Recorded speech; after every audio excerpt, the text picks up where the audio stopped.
¿Qué tal? ¿Cómo están? Bienvenidos y bienvenidas una vez más a otra emisión de Con los Refugiados.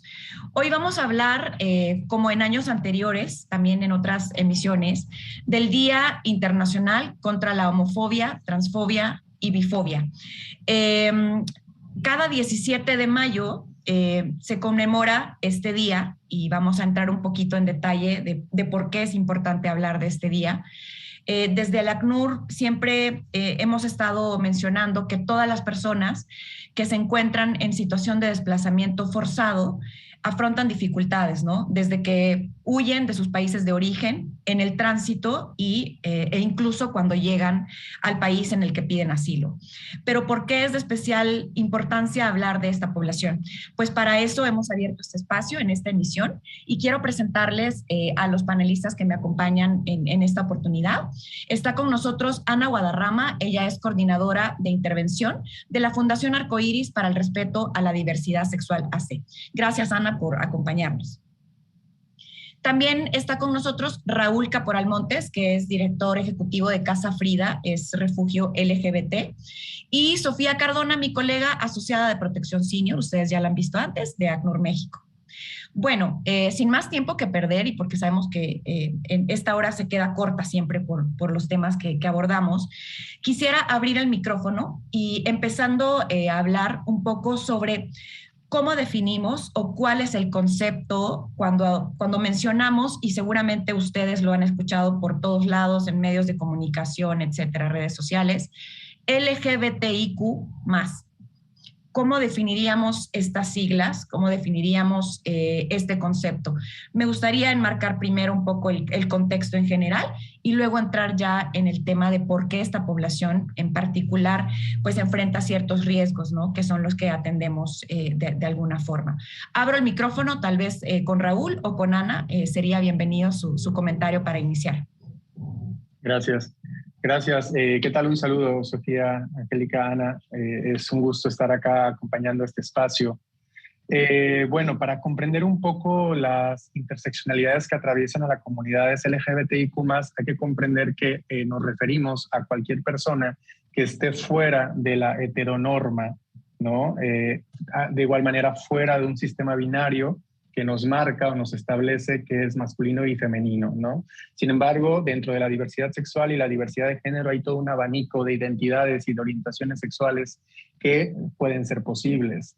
De hecho, para comprender un poco de esto, las distintas barreras y dificultades a las que se enfrentan las comunidades LGBTIQ+, hay que también conocer un poco desde en dónde se están planteando o desde dónde se buscan comprender a las diversidades sexuales. Pero bueno, desde Casa Frida las comprendemos así, simplemente cualquier persona que no se identifique dentro de una heteronorma o dentro de un sistema binario masculino y femenino.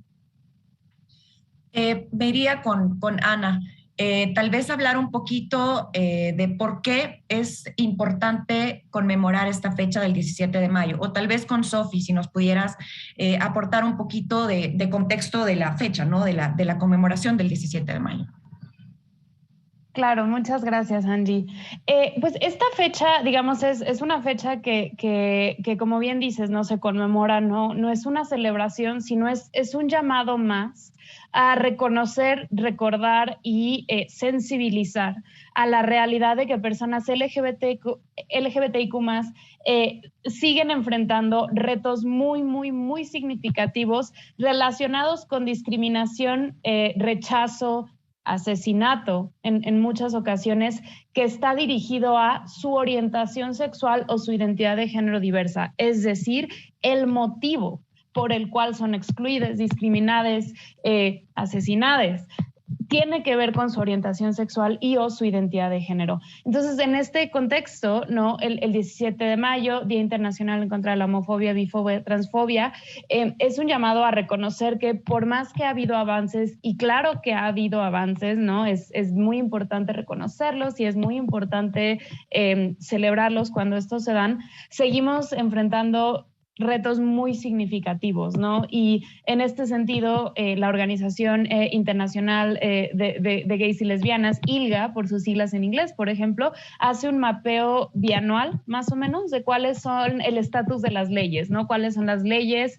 que todavía tienen algún tipo de criminalización, por ejemplo, de conducta sexual entre personas adultas del mismo sexo consensual, ¿no? Básicamente, pues personas gay.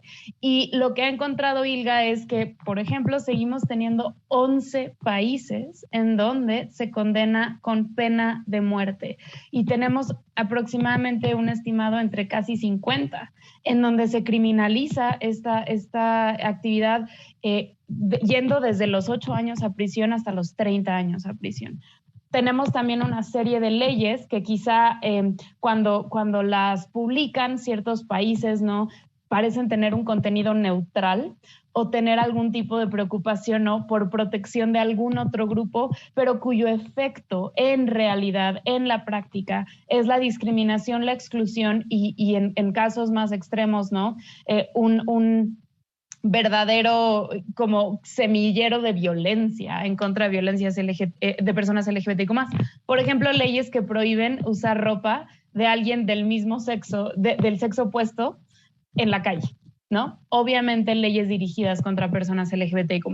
O leyes que prohíben que haya promoción de personas LGBTIQ+ en escuelas o a niños, ¿no? Con esta noción de que hay algo inmoral casi por definición de personas LGBTIQ+ y que no estamos simplemente hablando de personas. Entonces, el Idaho es un día en donde reconocemos, por un lado, lo que hemos avanzado, pero por otro lado, volvemos a poner el dedo en el renglón de todo lo que queda pendiente, ¿no? Y de todavía los múltiples espacios, de nuevo, algunos en la ley, pero muchos más en la práctica, en los cuales las personas LGBTIQ+ continúan experimentando exclusión, discriminación y, en el peor de los casos, muerte a raíz de su orientación sexual o su identidad de género.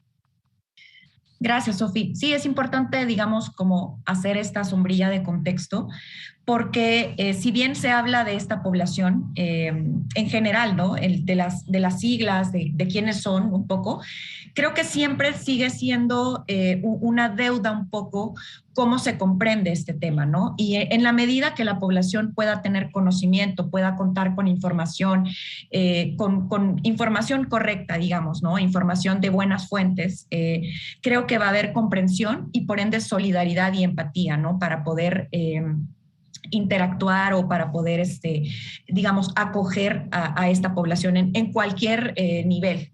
No estamos hablando todavía del tema de desplazamiento.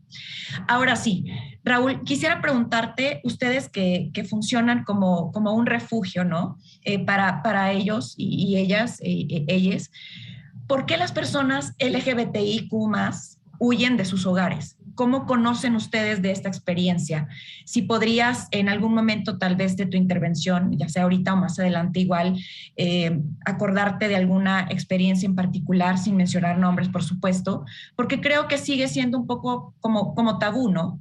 Digamos, la violencia en general existe hacia mujeres, hacia personas, ¿no?, en general, pero esta población en particular sufre ciertos riesgos, ¿no? Y están huyendo de sus hogares por razones muy específicas que tienen que ver con su identidad de género, como lo mencionabas.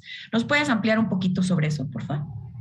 Sí, claro que sí, Angélica. En efecto, pues desde Casa Frida Refugio LGBTI, que estamos operando ya desde mayo del 2020, ya vamos para 2 años el próximo mes, hemos podido registrar y documentar una serie de situaciones que se siguen repitiendo una y otra vez cada que una persona, parte de las comunidades LGBTIQ+, llega y toca la puerta para pedir alguno de nuestros servicios. La realidad es de que lo dividimos en 2 partes. Una de ellas es la expulsión explícita del hogar a razón de la orientación sexual o la identidad y o expresión de género, y otra que es la decisión de la salida del hogar.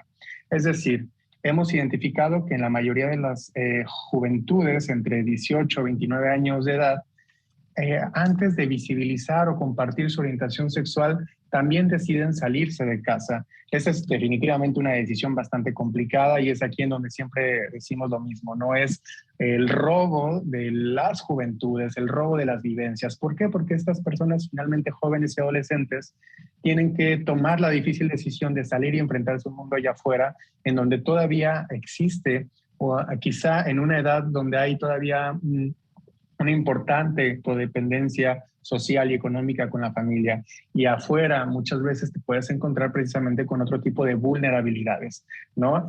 Difícilmente una persona joven que en una crisis generalizada con el acceso a la empleabilidad, por ejemplo, el empoderamiento, el desarrollo económico de las juventudes, pues se ve significativamente en un mayor riesgo de vulnerabilidad cuando salen por decisión de casa, ¿no? Y que salen porque saben que en algún momento de visibilizar su orientación sexual o su identidad de género podrían enfrentarse un rechazo por parte de la familia. En cambio, las personas que son expulsadas explícitamente es muchas veces porque se les obligó a salir, digamos, del closet, o bien fueron descubiertos o descubiertas o decidieron salir del closet y se encontraron con un rechazo y una serie de dinámicas de violencia, muchas veces lamentablemente pues ejercida propiamente por justo la familia, ¿no? Entonces es un poco de lo que hemos identificado y es por eso que durante estos 2 años que hemos estado documentando, precisamente apoyamos la generación de data estratégica que nos permite identificar más cuáles son las problemáticas, pero sobre todo cuáles son las vivencias que se registran previo a la salida o expulsión del hogar, durante y posterior. ¿Cómo logramos entonces esa reintegración social, económica y cultural desde los esfuerzos de sociedad civil o en acompañamiento con las instituciones gubernamentales u otras agencias? Gracias, Raúl. Ana, Fundación Arcoíris, ¿cómo es la experiencia desde su fundación? Sobre todo, ya dijo Raúl un poco de las causas, ¿no? Por las que huyen estas personas de sus países de origen. Pero sabemos también que no solamente es el tema de la huida, ¿no? De la salida de su país, sino que en el trayecto también se enfrentan a diversos riesgos y hay características que también van haciendo más difíciles, ¿no?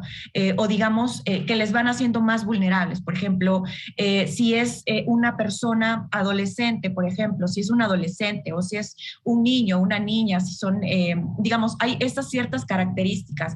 Si es una persona indígena, por ejemplo, que van poniendo como niveles, por decirlo de alguna manera, de vulnerabilidad sobre esta persona y que les hacen un blanco más fácil, ¿no? Para estos riesgos de los que estamos hablando. ¿Cuál es la experiencia que ustedes tienen desde Fundación Arcoíris, Ana? Claro, muchísimas gracias por el espacio, por la invitación. Sí, y bueno, en ese sentido, la experiencia que ha tenido Fundación Arcoíris ha venido como en incremento, ¿no? Al comienzo, nuestro primer acercamiento con el tema de desplazamiento, de movilidad, fue en términos de investigación, ¿no? Principalmente centrados en la Ciudad de México, porque en ese momento ese era nuestro alcance y en realidad actualmente sigue siendo nuestro alcance principal, la Ciudad de México. El primero fue un diagnóstico sobre personas LGBT desplazadas a la Ciudad de México, cuáles eran sus condiciones, qué es lo que encontrábamos en esta población, porque, bueno, este diagnóstico en realidad se dio en 2013-2014 más o menos, ¿no? Entonces, se ha venido en incremento nuestra participación. Posteriormente tuvimos la posibilidad de participar de manera conjunta con albergues que se encuentran a lo largo de las rutas que cruzan el país, para llevar a cabo talleres de sensibilización, ¿no? Y entonces que estos mismos espacios tuvieran las herramientas necesarias y la sensibilización necesaria para que las atenciones pues respondieran a las necesidades específicas que justo, ¿no? Comentas, tiene la población LGBT cuando se encuentra en situación de movilidad. Y bueno, actualmente nosotras estamos desarrollando un proyecto a nivel nacional que se refiere a una red nacional de apoyo a personas migrantes y refugiadas LGBT, en la que nos justo juntamos diferentes organizaciones, actualmente somos 21 organizaciones LGBT y colectivas feministas, que nuestro objetivo es principalmente, uno, hacer incidencia desde el nivel local, desde las realidades locales que cada una de estas organizaciones vive, pero también generar estas pequeñas redes y vinculaciones con otras organizaciones de sociedad civil que reconocemos como aliadas, ¿no? Y que reconocemos, ellas cuentan en este momento con cierta infraestructura, ciertas estructuras que nosotras no contamos y con las que necesitamos para justo hacer la atención a necesidades que la población presenta, ¿no? Entonces, lo que nosotras buscamos es justo hacer alianzas, hacer vinculaciones, hacer redes, para que entonces las necesidades que todas las personas presentan puedan ser atendidas de manera amigable y que sobre todo pues puedan encontrar espacios seguros durante todo su tránsito o arribo al país. Muy bien, muchas gracias, Ana. Tengo 3 minutos antes de cortar este primer bloque y lo cierro con Sofi. ¿Qué categorías de orientación sexual o identidad de género están protegidas por el derecho internacional de refugiados? Creo que es una pregunta importante que no solamente, bueno, nos hacemos aquí en México, ¿no? Sino en general, estamos hablando de derecho internacional. Gracias, Angie. Todas. Es la respuesta sencilla y voy a elaborar. Básicamente, cuando estamos hablando de personas LGBTIQ+, hay un reconocimiento desde un esfuerzo conocido como los principios de Yogyakarta y la conferencia de Yogyakarta, en realidad, en la cual buscamos decir, y esto fue básicamente en el contexto del derecho internacional de los derechos humanos, no específicamente dentro del derecho internacional de los refugiados, en donde básicamente se dice las personas LGBTIQ+, la orientación sexual, la identidad de género, forman parte de lo que se conoce como la cláusula antidiscriminación. Si uno lee las convenciones de derechos humanos, particularmente el Pacto Internacional de Derechos Civiles y Políticos y el Pacto Internacional de Derechos Económicos, Sociales y Culturales, contienen en su segundo artículo, el primero y segundo artículo, cláusulas antidiscriminatorias. Y es lo primero que se dice es, estas cláusulas, claramente por intención de los redactores, no eran nada más lo que ahí está escrito es lo protegido, ¿no? Sino que reconocen que hay categorías más que van a poderse proteger. A lo largo del trabajo de comités de la ONU, de los tribunales internacionales, etcétera, se reconoce que dentro de esta cláusula protegida está la identidad de género, la orientación sexual, y esto es algo que se va retomando en algunas jurisdicciones, varias afortunadamente, y muy significativamente en México. Nuestro artículo primero constitucional recoge esta parte. Ahora, hablando del derecho internacional de los refugiados, es muy interesante, ya que como ACNUR, al ser, digamos, el supervisor autorizado de la aplicación de la Convención de 1951 sobre refugiados, el ACNUR, a lo largo de sus muchos años de trabajo, se ha dedicado también a desarrollar instrumentos para facilitar y fortalecer una interpretación adecuada de esta convención. Y entre estos instrumentos que desarrolla el ACNUR están las directrices de elegibilidad, que básicamente son instrumentos que buscan ayudar a aquellas entidades, personas, organizaciones o partes del gobierno que están encargadas de determinar la condición de refugiado, y desde su primer directriz de elegibilidad, que es la directriz sobre género, el ACNUR identificó que, número uno, la violencia de género crea, digamos, sufrimiento grave que cumple con el umbral de persecución, y que las solicitudes de la condición de refugiado que tienen que ver con orientación sexual e identidad de género tienen componente de género. Por lo tanto, vamos a encontrar ahí a personas LGBTIQ+. Luego, tenemos una directriz sobre cómo definir determinado grupo social, en donde nuevamente el ACNUR reconoce que personas LGBTIQ+ claramente van a estar ubicadas como un determinado grupo social para efectos de definir el nexo causal de la persecución. Y finalmente, el ACNUR eventualmente publicó la Directriz de Protección Internacional 9, en donde habla explícitamente de la experiencia de personas LGBTIQ+, en donde reconoce, obviamente, cada persona es un mundo, cada persona es un individuo, pero hay una experiencia común de discriminación en personas LGBTIQ+, que son forzadas a huir. Un reconocimiento, como decía Raúl, de la diferencia. Soy diferente, no vivo una narrativa cis hetero patriarcal, y reconocerlo, eso me lleva a decir, y lo que yo soy carga un estigma, por lo cual quizá tengo que salir, ¿no? Entonces, sí, es los instrumentos que tenemos.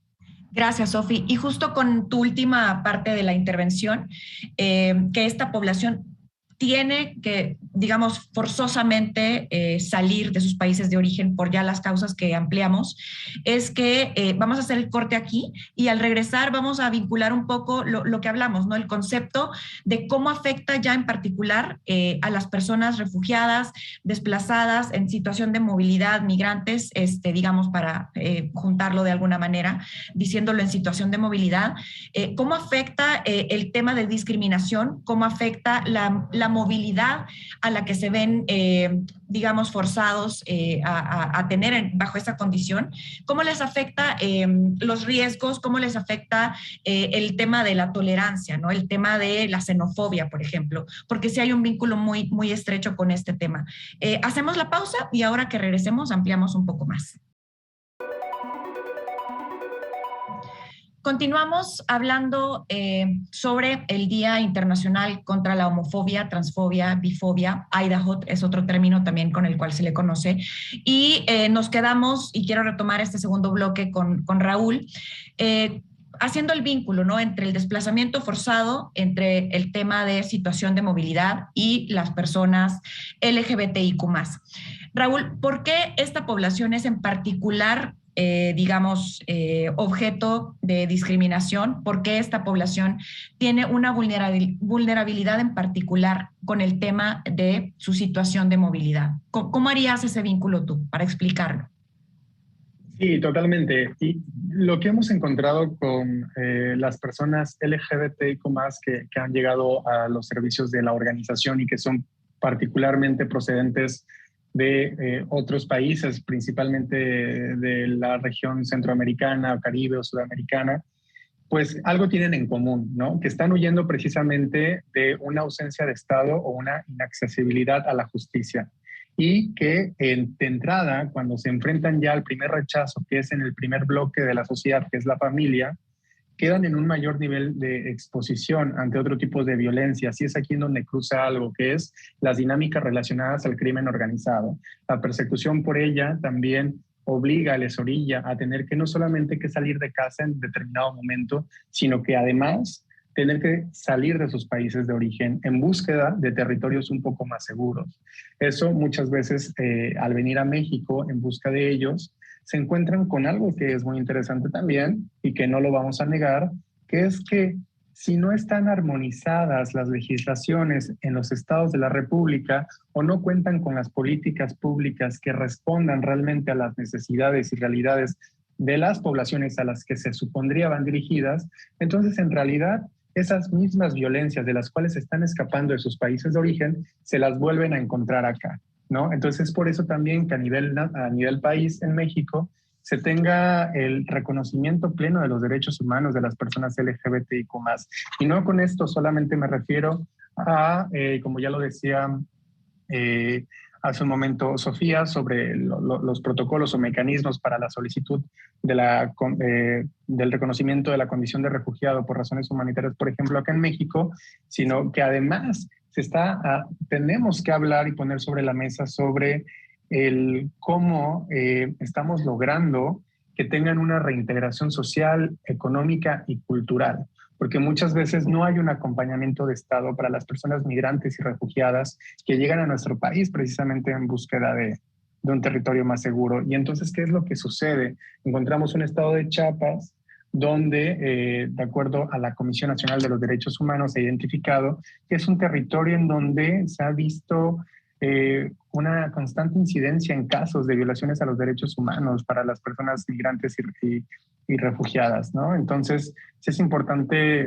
puntualizar esa parte también, porque entonces tendríamos o no tendríamos que estar hablando de ciudades santuario, ¿no? Porque en todo el país, en el caso de México, debería de garantizar la seguridad y protección a las personas LGBTIQ+, desplazadas y migrantes que vienen de otros países, ¿no? Sin dejar a un lado, por supuesto, pues las personas desplazadas de manera interna que vienen de otros estados de la República, por ejemplo, hacia la Ciudad de México en búsqueda de alguna seguridad o una mayor sensación de seguridad. Gracias, Raúl. Hay un término que suele, digamos, como mencionarse mucho, es la interseccionalidad. creo que lo hemos repetido en muchas de las emisiones acá con los refugiados, y quisiera abrir el micrófono ya sea para Sofi o para Ana. Y también cuando decimos protección, ¿no? ¿A qué nos referimos cuando hablamos de proteger a estas personas en general? A lo mejor el concepto suena un poco abstracto, ¿no? Pero en la práctica, ¿a qué nos referimos cuando hablamos de protección para la población LGBTIQ+? Sofi o Ana, adelante. Si quieren, comienzo y luego, Ana, puedes complementar lo que seguramente me falte. Pues creo, comencemos un poco por protección, ¿no? La protección efectivamente suena como algo abstracto, pero básicamente, y muy un poco desde la perspectiva del ACNUR, la protección va a implicar que las personas tengan en la ley y en la práctica el goce pleno de sus derechos humanos y que se les retorne la capacidad, se reduzcan, eliminen o resuelvan los obstáculos que enfrentan para poder hacer ese goce absoluto de sus derechos. Y entonces, como es importante puntualizar, no va a ser suficiente que haya una legislación. Esa legislación tiene que estar viva en el día a día, en los funcionarios de a pie, en el país, ¿no? Tiene que haber una política pública realmente transformativa, constructiva, en donde las personas, más allá de que algo esté escrito, lo pueden gozar. Entonces es eso, ¿no? El goce pleno de los derechos en la ley, en la práctica. Por otro lado, la interseccionalidad se refiere y es un concepto que tenemos y siempre hay que reconocer, proviene de una mujer feminista negra, Kimberlé Crenshaw, y no podemos mencionarlo sin reconocer su extraordinario trabajo, pero la idea de este concepto y de Kimberlé Crenshaw tiene mucho que ver con no podemos ver. Número uno, no sirve de nada hacer carreras de vulnerabilidades, ¿no? ¿Quién es más vulnerable que el más? ¿Quién gana la Olimpiada de la vulnerabilidad? No es un análisis útil. Segundo, no podemos ver a nuestras identidades como un vacío, ¿no? Somos capas y cada uno de nosotros tiene en nuestra individualidad toda una serie de identidades que nos cruzan, que nos representan y algunas en donde en cierto aspecto nos encontramos en una esfera de privilegio, pero en otro aspecto de nuestra identidad nos podemos encontrar en un espacio de riesgo, ¿no? Entonces, por ejemplo, yo soy una mujer blanca cisgénero, entonces quizá por mi género y mi sexo asignado al nacer me encuentro en un grado de riesgo, pero vaya que mi blanquitud me pone en un espacio de profundo privilegio, ¿no? Y es algo que tenemos que lograr analizar. En el caso de personas LGBTIQ+ y personas LGBTIQ+ en desplazamiento forzado, como mencionabas tú un poco en el bloque anterior, el cruce de identidades, ¿no? El ya estar en desplazamiento es un riesgo, sí o sí. Ya estar en desplazamiento forzado te conlleva riesgos de exclusión, de falta de acceso a derechos, de xenofobia, mucha. Cuando le agregas la identidad LGBTIQ+, y luego quizá otro tipo de identidades, ¿no? Como cuestiones que tengan que ver con la edad, cuestiones que tengan que ver con el idioma, con la cultura, encontramos retos bien significativos de acceso a derechos, ¿no? Y de acceso a espacios seguros. Porque también no podemos dejar de visualizar que las personas que están huyendo huyen con muchas otras personas, ¿no? Entonces, si huyeron de sus países por homofobia, transfobia, bifobia, están huyendo acá con otras personas de sus países, ¿no? Entonces se reproduce esa homofobia, bifobia, transfobia, además de la que pueden enfrentar en sus, en teoría, países de asilo que deberían de ser seguros, pero pues no lo necesariamente son. Entonces es por eso que es importante la interseccionalidad como punto de análisis para esto. Gracias, Sofi, por esa explicación. Ana, también pensaba un poco en la importancia, por ejemplo, y lo hemos dicho en otros programas y lo saben ustedes, la importancia de que estas personas puedan autoidentificarse. Primero, cuando están huyendo por justo la razón de su identidad de género, por su orientación sexual, lo que ya dijimos, y sales de tu país, ¿no? Huyes de tu país y llegas a otro. a lo mejor no te quieres identificar, ¿no? Como persona lesbiana, como persona gay, como etcétera, ¿no? Entonces, esa autoidentificación que por miedo, por temor, por persecución no se hace, genera de cierta manera pues un subregistro, ¿no? También para poderles tomar en cuenta en la atención. Y esto a su vez influye en cómo se puede dar la atención diferenciada, ¿no? ¿A qué porcentaje de la población que se atiende, para el caso acá en México, puede ir a estos espacios seguros, ¿no? ¿Quién se siente seguro, segura para ir a estos albergues donde sí hay, por ejemplo, atención diferenciada? ¿Cómo ven ustedes este tema? Sí, pues en realidad justo uno de los grandes desafíos que se tiene cuando se trabaja o se habla sobre el tema de movilidad humana de personas LGBT es justo, ¿no? El monitoreo o el registro de las mismas personas, ¿no? Porque nos enfrentamos a una de las herramientas de protección que estas mismas personas emplean con el objetivo de, pues, no revelar su identidad, expresión u orientación sexual debido justo como a un tema de seguridad, ¿no? Porque reconocemos que vienen, como bien lo mencionaba Sofía, en grupos que muchas veces tienen estas estructuras patriarcales que replican acciones homofóbicas y LGBTfóbicas. Entonces, sí es muy importante, pues justo, ¿no? Reconocer como este primer gran desafío, un tema de monitoreo, un tema de registro. Posteriormente, cómo poder vincularles de mejor manera, ¿no? Para una atención de estas necesidades específicas. Pues justo creo que también este es un trabajo, si bien reconocemos que el Estado es responsable de justo, ¿no? Garantizar este acceso, goce, reconocimiento de derechos, también reconocemos el gran trabajo que están realizando las organizaciones de sociedad civil.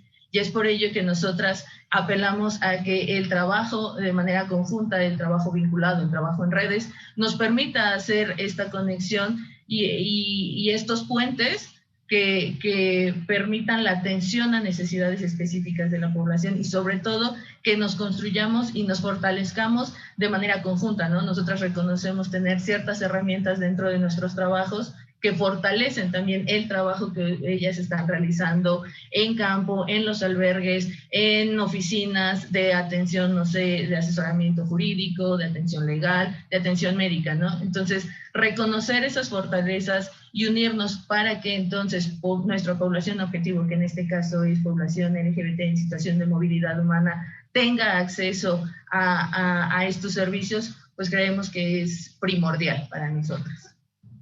Gracias, Ana. Raúl, Casa Frida, ya puntualmente, ¿cuáles son, digamos, los servicios, la atención que ustedes brindan a esta población?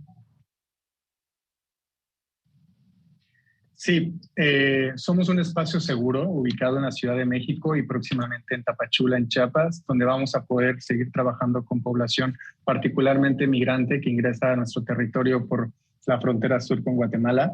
Esta expansión de los servicios de la organización precisamente responde a un incremento que identificamos desde el 2021 en el número de solicitudes de servicios de la organización en cuanto a la orientación o procuración de espacios seguros para poder estar, ¿no? Lo que hemos identificado también es que hemos visto que muchas veces la migración hacia la zona norte de México se debe a que hay una percepción de falta de oportunidades para poder crear o construir planes de vida que involucren una estadía en nuestro país. Desde ahí partimos en la construcción de un modelo integral de acompañamiento que nos permite poder apoyar a las y los usuarios refugiados en Casa Frida en la construcción de planes de vida que respondan a sus propias aspiraciones, se generen o se acerquen nuevas herramientas o conocimientos, tanto técnicos como sociales. Brindamos un acompañamiento legal en la regularización de su estatus migratorio, pero sobre todo también trabajamos muy de cerca con la parte de una reintegración o desarrollo económico, ¿no? Porque creemos que si la interseccionalidad, por ejemplo, de la pobreza, ahí está presente, cuando existe esta interseccionalidad en este grupo LGBTIQ+, en las mujeres cisgénero heterosexuales o en otros grupos de histórica vulnerabilidad, normalmente es más difícil acceder al pleno goce de los derechos humanos. Por lo cual, para Casa Frida es sumamente importante el poder hacer lazos y alianzas estratégicas con la iniciativa privada, con las empresas que permitan aperturar espacios dignos y seguros para poder trabajar, una vez que ya se encuentran con el estatus, por supuesto, de reconocimiento de refugio por condición de refugio por razones humanitarias. Pero también algo que trabajamos desde Casa Frida en este modelo integral de acompañamiento es la reintegración cultural. Es algo que pocas veces se trabaja en los distintos espacios que reciben a personas migrantes. Y bueno, en algunos casos se ha tenido que apoyar también con el idioma o la recuperación de los grados académicos. Y eso es bien importante también, porque por más que trabajemos en la procuración para la apertura de espacios dignos y seguros para trabajar, hay que reconocer algo que pasa muy constantemente dentro de la población LGBTIQ+, especialmente dentro de la población trans. Estamos viendo un número muy fuerte de deserción escolar a muy temprana edad, sobre todo primeros niveles, secundarias, preparatorias, desde sus países de origen, porque hemos identificado que esto es también como parte de la reacción ante la vulnerabilidad a la que son expuestas o expuestos dentro de los centros educativos, ¿no? Entonces, la constante violencia homo-lesbo-transfóbica, especialmente a las personas trans, les orilla a tener que dejar los estudios. Estamos hablando de edades de adolescencias, entre 13, 16 años de edad, y que cuando llegan a México carecen precisamente de estos conocimientos académicos. Y sabemos particularmente que a veces la iniciativa privada, las empresas, no tienen la sensibilización ni el reconocimiento de que por más que quieran ayudar a las comunidades LGBTIQ+ a su reintegración laboral, se topan con esta barrera que es la educativa. Entonces, desde Casa Frida hemos hecho algunas colaboraciones ya con el INEA, por ejemplo, entre otras, para poder apoyarles también en la recuperación de una línea académica y que esto vaya en la construcción de sus planes de vida.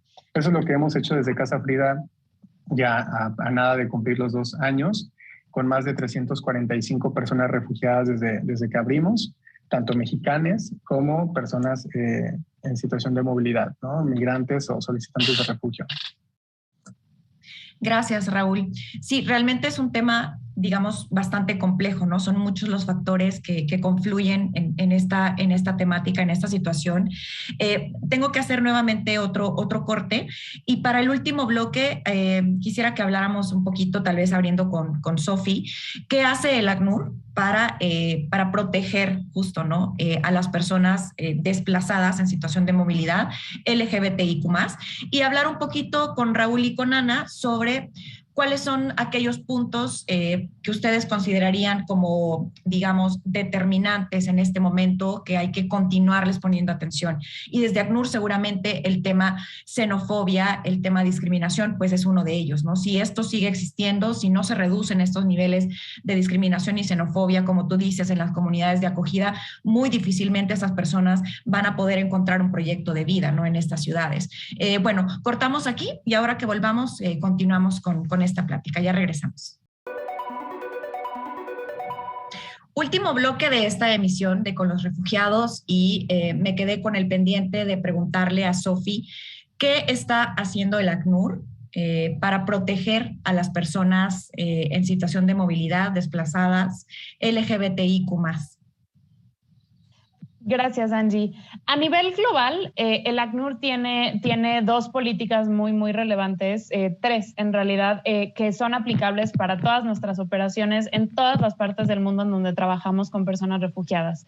La primera y una fundamental es nuestra política de edad, género y diversidad, que hace obligatorio a todas las partes de ACNUR, todas, el asegurar que cualquiera de nuestras intervenciones, cualquiera de los proyectos que se hacen, cualquiera de las ideas que tenemos para proteger y trabajar con personas refugiadas, tengan y tomen debida cuenta de las consideraciones de edad, género y diversidad, y ahí, por supuesto, va a incluirse la orientación sexual o la identidad de género diversa. De manera adicional, más recientemente, en octubre de 2020, adoptamos por fin, después de muchos años de afinar nuestra política para prevención, mitigación y respuesta a la violencia de género, y ahí muy claramente y muy explícitamente se incluye a la violencia violencia que enfrentan las personas, mujeres, hombres, niñas, niños, personas no binarias, la violencia que enfrentan porque se estime que desafían las normas de género. Entonces, claramente reconociendo que la violencia homofóbica, transfóbica, bifóbica es violencia de género y por lo tanto, en nuestras acciones de prevención, de mitigación y de respuesta y de búsqueda de servicios de calidad, debemos de asegurar que cuando hacemos nuestros protocolos, cuando hacemos nuestras intervenciones, cuando trabajamos, como es muy común que trabajamos a través de nuestros socios, los socios sean socios que van a proporcionar servicios de calidad a personas LGBTIQ+. De manera adicional, tenemos una guía que es una guía sobre básicos, ¿no? Lo que necesitas saber, que es guía para trabajo con personas LGBTIQ+ en desplazamiento forzado. Esta es una guía que se actualizó el año pasado, apenas en 2021, es pública y es una guía muy, muy práctica en donde se recopila la definición de conceptos, ¿no? Para asegurar que las personas tengan un espacio en donde poder consultar diferentes terminologías, etcétera, y donde se dan ciertas ideas muy sencillas, muy claras, muy básicas de cómo podemos asegurar la protección a personas LGBTIQ+ que se encuentran huyendo. Entonces, estos son, digamos, nuestros 3 espacios rectores y al interior, por ejemplo, de ACNUR México, lo que hemos buscado, por supuesto, tenemos un protocolo operativo estándar al interior de la operación acerca de cómo registrar sin discriminación, ¿no? Digamos que nunca se puede obligar una revelación de que alguien es LGBTIQ+, más bien lo que se tiene que asegurar y fomentar es la creación de espacios seguros para que si las personas desean, se sienten listas, cómodas para revelar su identidad de género, su orientación sexual, lo hagan y entonces podamos garantizar y podamos buscar rutas que reconocen sus particulares riesgos, ¿no? Por ejemplo, no canalizarle a ciertos albergues, pero sí a otros, porque no todos los albergues en realidad son espacios seguros, el poder considerar si necesitan atención psicosocial, ¿no? Y del lado de cuando hacemos la selección de nuestros socios, nuestro trabajo también con contrapartes es asegurar que, ser muy claros, ¿no? En que desde Naciones Unidas somos un espacio libre de discriminación y profundamente respetuoso de la diversidad. Entonces, esperamos en la medida de lo posible que todos y todos nuestros socios también lo sean y sean espacios seguros a su vez. Entonces también hacemos esfuerzos de capacitación, de sensibilización, tenemos normalmente puntos focales en cada una de nuestras oficinas a lo largo del terreno y estamos en un proceso también nosotros de constante formación, ¿no? Entonces también con organizaciones aliadas que luego nos brindan estas sesiones de formación, etcétera, pues buscamos siempre mejorar y fortalecernos como espacio seguro para las personas LGBTIQ+. Gracias, Sofi. Y justo hablando de socios, ¿no? De organizaciones socias, Fundación Arcoíris, pues es una de estas organizaciones con las que ACNUR, colabora, digamos, en este tema, ¿no? De la atención a esta población. Ana, cuéntanos cuáles son sus servicios, qué tipo de atención brindan. Ya nos hablabas un poquito, pero tal vez sí podemos detallar un poquito más. Claro que sí. Bueno, como Fundación Arcoíris, nosotras justo realizamos este monitoreo acerca de casos que muchas veces llegan por medio de redes sociales, correo electrónico o directamente por organizaciones de países de origen, organizaciones LGBT de países de origen, sobre el arribo de algún grupo o alguna persona que llega a Ciudad de México y tiene la necesidad de solicitar algún espacio seguro, alguna atención médica, alguna asesoría legal, ¿no? Entonces nosotras de manera local realizamos este tipo de canalizaciones a estos servicios amigables. Por otro lado, a nivel nacional, Fundación Arcoíris se encuentra como coordinadora general de la red de apoyo a personas migrantes y refugiadas LGBT y pues justo, ¿no? Lo que hacemos es hacer un trabajo de incidencia política con el fin de visibilizar la necesidad de crear políticas públicas que respondan a la atención y necesidades que presenta la población LGBT en situación de movilidad humana, ¿no? Asimismo, estas organizaciones que trabajan de manera voluntaria dentro de la red, pues llevan a cabo diferentes servicios en realidad como organizaciones, ¿no? Algunas cuentan con asistencia médica, otras con pruebas rápidas, otras con la atención para vincularles a acceder a servicios o a tratamientos médicos específicos. Entonces, es una serie de diversas actividades en realidad en las que se podrían enmarcar. y actualmente la red cuenta con un mapa digital y también físico, el cual ha sido entregado en diferentes puntos del país, con el fin de que pues justo las personas tengan la información de a qué organizaciones se pueden acercar. Somos organizaciones que estamos atendiendo entre pares, es decir, personas LGBT atendiendo a personas LGBT,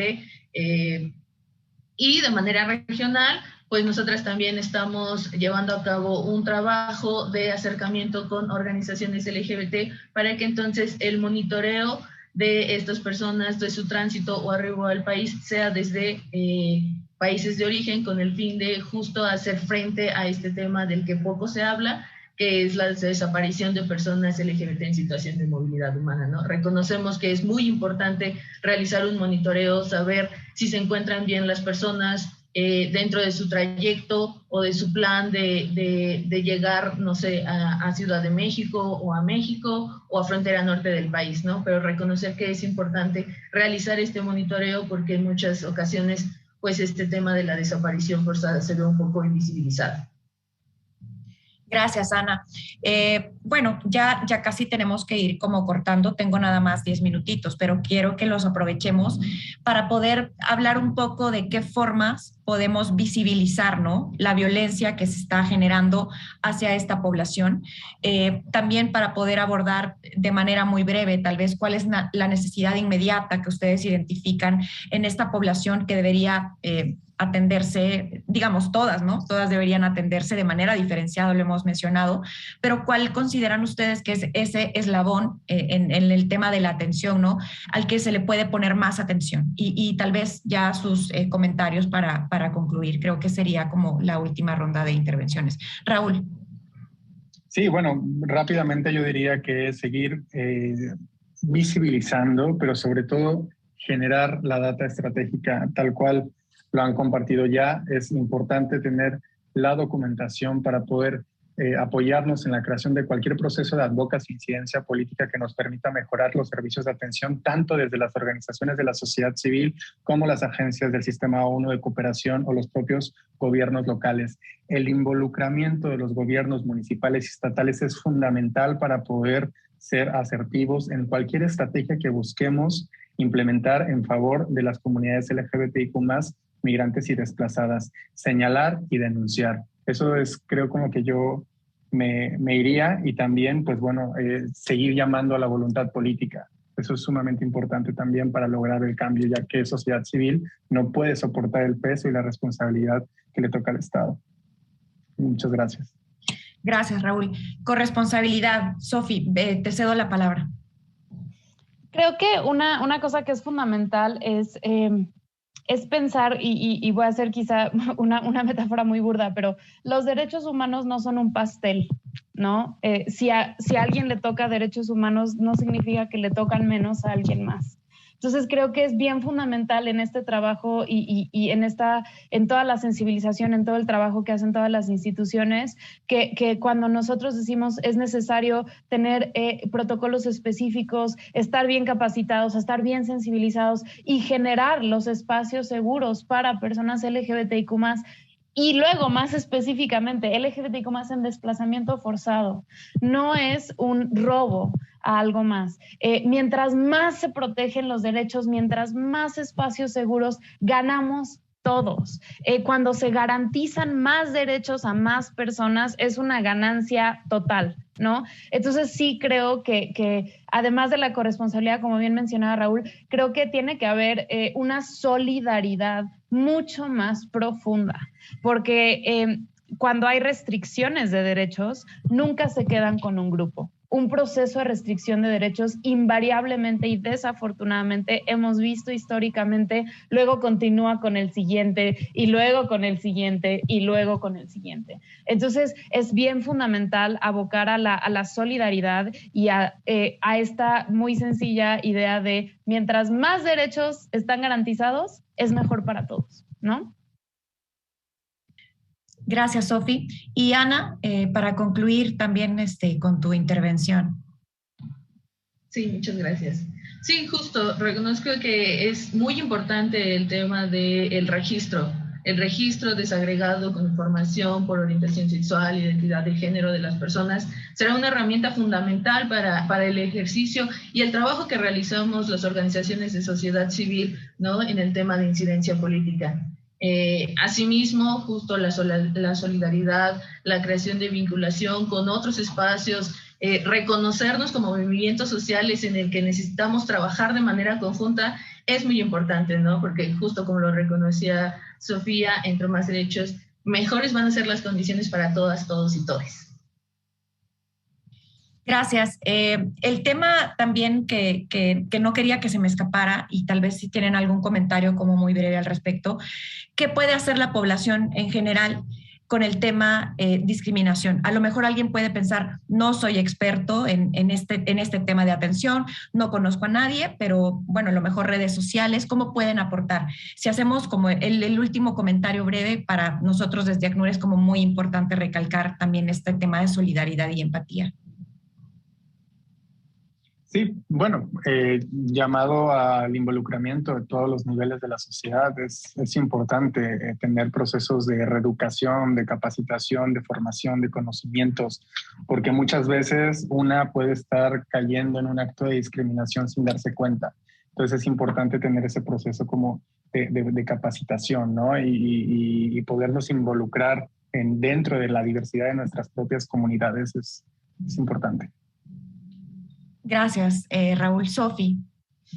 Yo creo que una cosa que tenemos que hacer es no sentirnos abrumados, ¿no? Creo que hay las herramientas y hay los espacios y hay los recursos para aprender, y eso es la primera cosa, tenemos que aprender, como decía Raúl, pero la segunda es que nuestras interacciones con todas las personas tienen que provenir de un espacio profundo de respeto.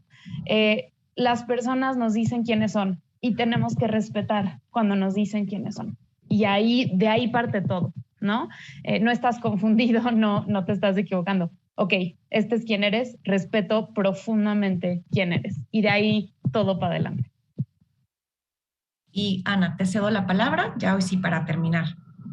Claro, pues justo apelar a la solidaridad de todos los actores sociales en los que nos encontramos y justo no reconocer este tema de que todos somos actores importantes en este tema de acogida de las personas, ¿no? Entonces, entender que nuestras acciones tienen implicaciones en la acogida de las personas que se encuentran en una necesidad de salir de sus países es muy importante, ¿no? Entonces, reconocer esto y solidaridad y ser solidarios. Bueno, hoy sí. Muchísimas gracias por habernos acompañado, Raúl, Sofi, Ana, desde Casa Frida, Fundación Arcoiris y mi colega Sofi de ACNUR México. Es importante continuar hablando de estos temas. Lo hemos hecho antes, pero este es un espacio justo para abordar estas temáticas, ¿no? Poner un poco de luz, un poco de claridad y en el centro poner a las personas desplazadas, ¿no? Que justo es el mandato de protección del ACNUR, y es por eso que les invitamos. Así es que muchas gracias por habernos acompañado y bueno, a ustedes también por haber sintonizado esta emisión. Nos vemos en la próxima. Que tengan un bonito día.